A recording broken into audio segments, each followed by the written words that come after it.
So ayun, mga kababayan, mega love shoutout sa inyong lahat. Kumusta po kayo dyan? Lalong-lalo na sa mga Iskonians dyan. God first, two joins. Ayan, so ngayon po mga kababayan, meron lang akong reaksyonan patungkol nga dito sa sinasabi ni Maring Christopher Min. Alam nyo naman, sa mga, nako, mga adik lang ang hindi nakakakilala kay Manang Christy. Oo, alam niyo naman, suki sa demanda yan. Ano yan eh, kung sa babae Christy, kung sa bakla OG. Mm-mm. So ngayon, actually mga ka-Iskonians, ito po ang nangyari.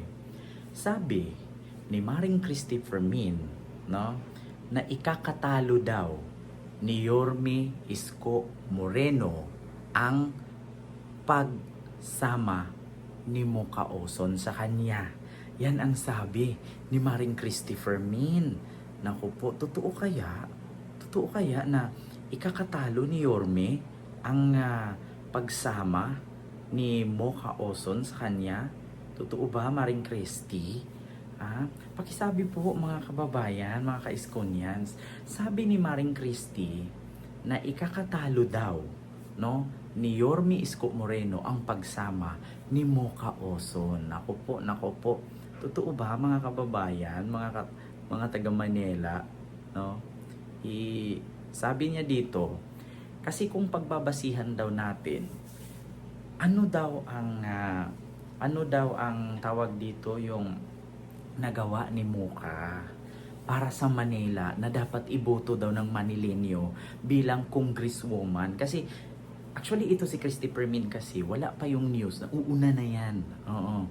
Wala pang news yan na uuna na yan si Christy Fermin. Kaya ngayon ang sabi niya, may possibility daw na dito si Yorme matatalo dahil sa pagsanib puwersa ni Yorme at ni Mocha. Kasi kilalang kilala naman daw po natin na kung anong ugali ng pagkatao at pagkababae na meron si Mocha Oson. Ayan. So, yun nga ang sabi ni Christy Fermin. At ang sabi pa nga niya, ano daw ang estado, bakit iboto si Mocha? Ano daw naigawa ni Mocha? Oo, kasi kilala lang naman daw si Mocha sa paggaling ng pagsayaw, pagpapanti, pagbabra, pagbuburlis sa mga club. Oo. Ngayon daw, masisira daw ang ehemplo ni Yorme bilang isang public servant kapag may kasama daw Magdalena. Oo, sabi ni Christy Fermin, ikakasira daw ng image, no? Image ni Yorme si Mocha. Ganito lang kasi yan eh. Ganito lang yan, Maring Christy. Gusto ko lang i-explain sa'yo. Actually kasi, si Yorme, kahit hindi dumikit si Mocha dyan, landslide, basta wag lang dayain. Basta hindi lang dayain ang halalan sa Maynila, landslide yan.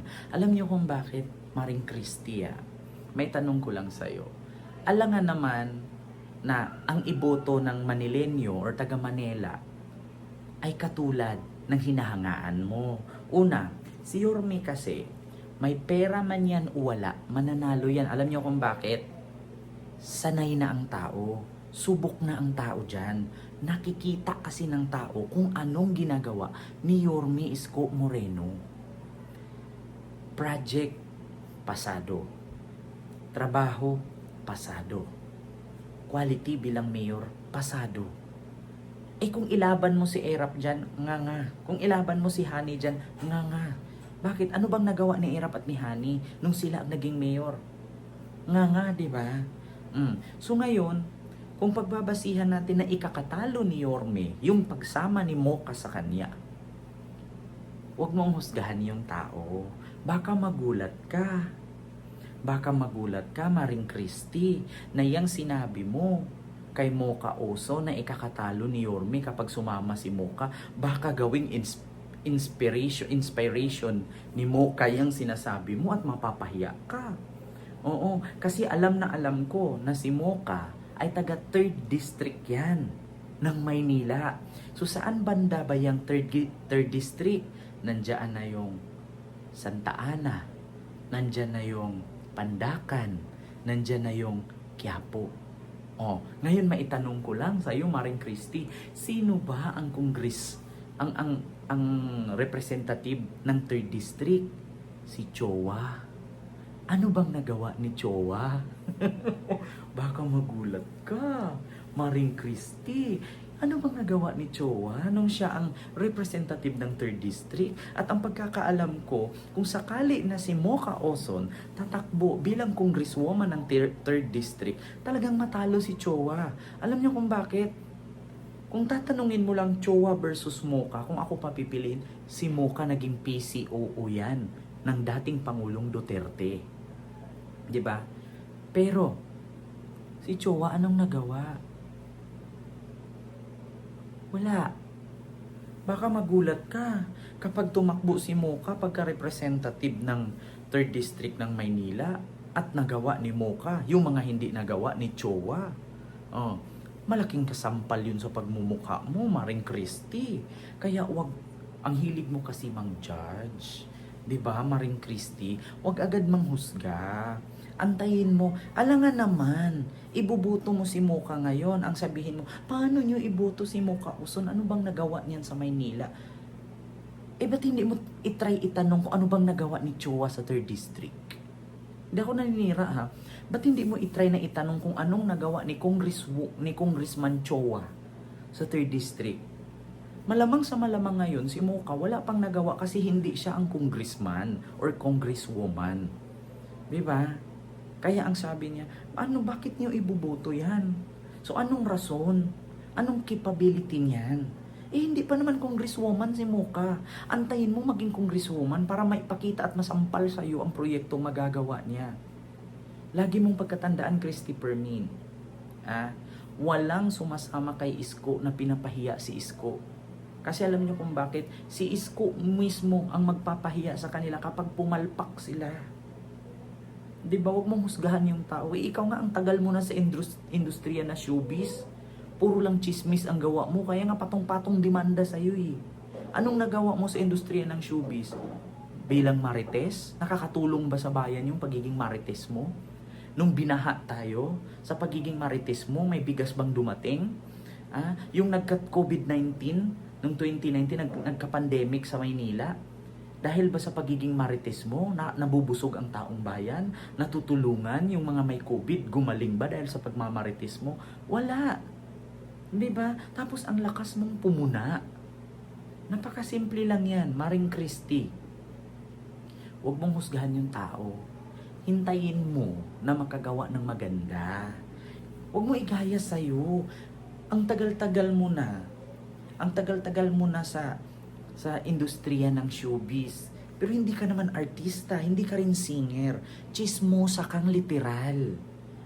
Bakit? Sa tingin mo ba, Maring Christy, yung pagiging chismosa, nakakatulong yan? Wala. Naninira ka lang ng buhay ng iba. Diba? Kaya bago ka manghusga, buka lang yung bunganga mo, laki lang yung mata mo, ha? Bago ka manira ng buhay ng iba, ayusin mo yung buhay mo. Puro ka lang kasi chismis. Kaya, huwag mong pakialaman yung buhay ni Yorme at ni Mocha. Pakialaman mo yung buhay mo. Di ba dinimanda ka na nga ni Sharon sa sobrang kachismosa mo? Dinimanda ka na ni Bia Alonso sa sobrang kachismosa mo. Hindi ka pa rin nagtanda.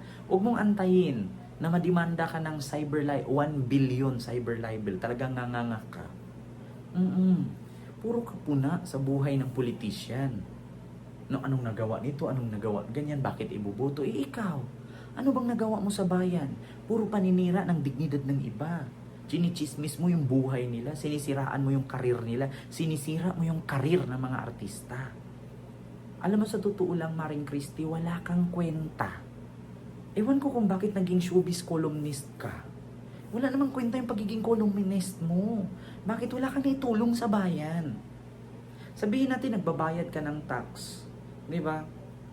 Pero naninira ka ng buhay ng iba. Isip-isip din pag may time. Huwag mong husgahan yung tao. Kasi yung tao, mag-uumpisa pa lang. Ikaw nga, ang tagal mo na sa showbiz, anong nagawa mo? Sinisira mo yung buhay ng mga artista, chinichismis mo. Diba? Kaya nga nasisira yung karir nila eh. Dahil sa kachismosa mo. Yun ang literal. Diba? Kung pipiliin ako si Muka o ikaw, mas may halaga pa si Muka kaysa sa iyo eh. 'Di ba? Si Muka minsan nang nagserbisyo sa bayan, ni ikaw. Minsan ka nang nanira ng buhay. Bangag ka siguro eh. 'Di ba? So yun lang. Maraming salamat. Thank you. God first. Mag-ingat po kayo sa taong to. Chismosa yan.